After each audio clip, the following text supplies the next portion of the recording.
In this lesson, we're going to learn about embedding videos. More and more, embedding videos into your content is becoming something that you really need to do if you want people to view your content as more valuable. A lot of people don't read long articles these days, so putting a video in there as the main topic of, let's say, a blog post or as some information in addition to the text of a blog post is just a really good thing to do, and here we're going to learn how to do it. We're going to use our WordPress page and YouTube. YouTube is by far the most used video embedding service, although there are lots of others. But what you're going to learn here with YouTube is going to translate to all of the other video sharing services, so never fear. Alright, so the first thing we need to do on YouTube is grab our embed link, and I'll explain how that works once we see it. Down below any video, once you're on a video viewing page, you want to come down to Share, and then you want to click on Embed. Now, let's take a look at this embed code, and you'll see it begins with iframe. There's a caret there, and then iframe, and then there's also a set of carets with iframe at the end, and this little backslash here actually means that the iframe is done. So what is an iframe? And an iframe is essentially just a window from your web page to this video here. So the video is still on YouTube, but what YouTube is letting you do is create a window to this page so that this video actually shows up on your website as your content, but you don't have to upload any videos or mess with any of that stuff. So let's come back down here and we'll click on the Show More button, and there's a preview here, and how this is structured may change over time. YouTube will change this, but generally, all of these features are going to be here. You'll just have to find them. One is video size. So let's choose 853 by 480. All of the preset sizes here will have the video height and width in the correct dimensions. And when I say correct dimensions, I mean that there's going to be no black space on the left or right or the top or bottom. If you choose a custom size, you can make it any size you want to, but if the size you choose is too high, then there's simply just going to be black bars filling in for that extra height. They're not going to stretch out the video for you. They want to keep the video at its optimal size, so they'll do that and they'll just fill in that extra space with black bars.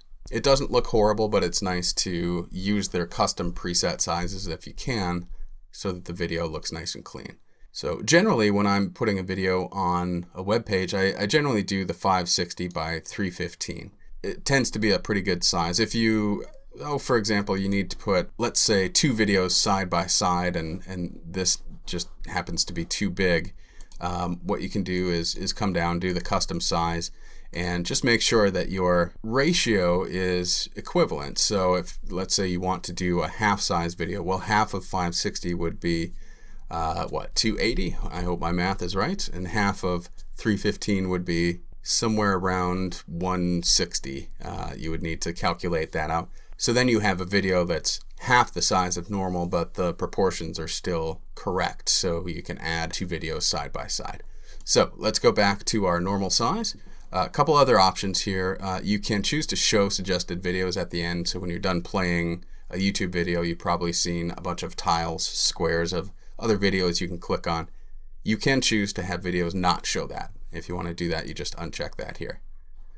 You can choose to not show the player controls, but you definitely want to leave that checked. You can show the video title and actions that the user can do. I would leave that checked as well. Okay, so now that we have all of our settings correct, we want to come here and grab our embed code. We'll just copy this. We'll go back to our page and we'll get our cursor down to a free line. And then what we need to do is go over to the text tab, and you'll see this NBSP here. We'll just scroll down from there or enter down. We'll put in our iframe, and when you go back to the visual tab, now we see that we have our video here. And if we then view our post, we'll see that the video actually shows up right here. It's just a placeholder for a video. So let's view our post. And there you have it. We have some text and we have our video that we can play.